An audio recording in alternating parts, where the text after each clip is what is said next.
Hi coaches, today I'm going to show you how I use FEAK to write fast, accurate structural balance programs for my clients. This is the structural balance program I used with a very talented rugby union player that contacted me due to being unable to be recontracted to his Super Rugby union.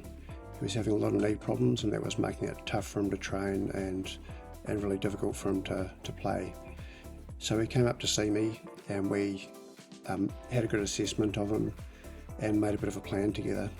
His plan was, if I could sort his body out, that he would be available during the Super Rugby season if somebody got injured, quite common in his position, and that he would be picked up by a Super Rugby side, play an excellent season and make the All Blacks, and that's actually what happened. So when I assessed him, he had a 260 back squat, but very, very weak hamstrings and a big imbalance between the muscles in his quads. There were other things that we addressed, so the scapular retractors and shoulders were not nearly as strong as they should be relative to other muscles. So we went about designing our first program based on our screening and based on the information we had, knowing that we'd probably have to do 2, 3 or 4 week programs to really fix up the imbalances that he'd got from a lot of heavy training over the years in the rugby setup. And this is the first of 2 4-week phases that we used. Once he'd done those 2 4-week phases, he was good to go, no knee pain, and we brought back in all the standard big lifts, and the rest is history.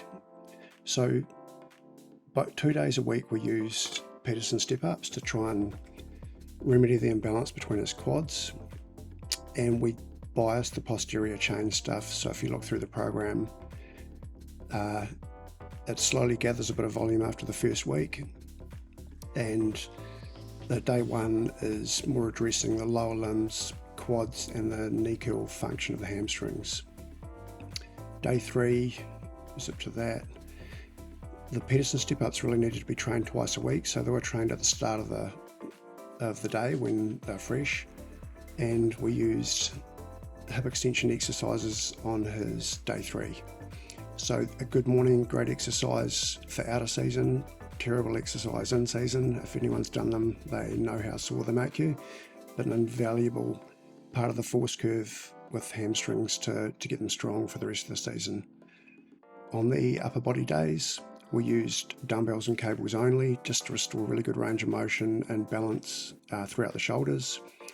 So in the first phase, we used our smaller, more remedial lifts at the start in the A series. In the last 4 weeks, they were on the back burner and they were a bit of an afterthought in the program, so our B or C exercises. In the B series on program 1, once we'd trained the rotator cuff and the scapular retractors, we utilised dumbbells for all the pushing and pulling movements. On day 4, we repeated the scapular and rotator cuff work, but at different angles, and then the extremities and some neck stuff, pretty vital for a front row prop.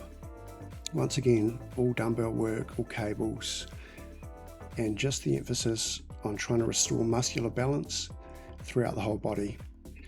One thing, if you do these phases really, really well, they'll be reflected in your big lifts. Even, with, as long as they're competent on the weightlifting lifts, snatch, clean and jerk, etc., they go back to them, they'll go way past the levels that they're at.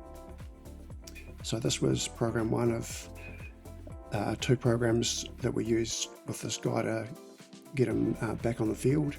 They're really successful.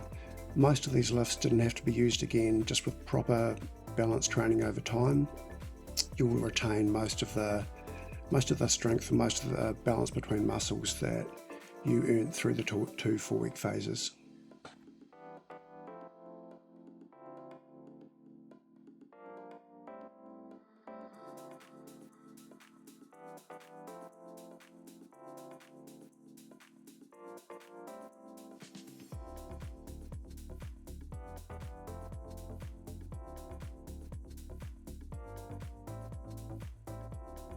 So if you'd like to cut 70% off your program design time while retaining all the details that elite athletes need, contact us and we'll set up a demo for you to try FEAK Strength Training Software.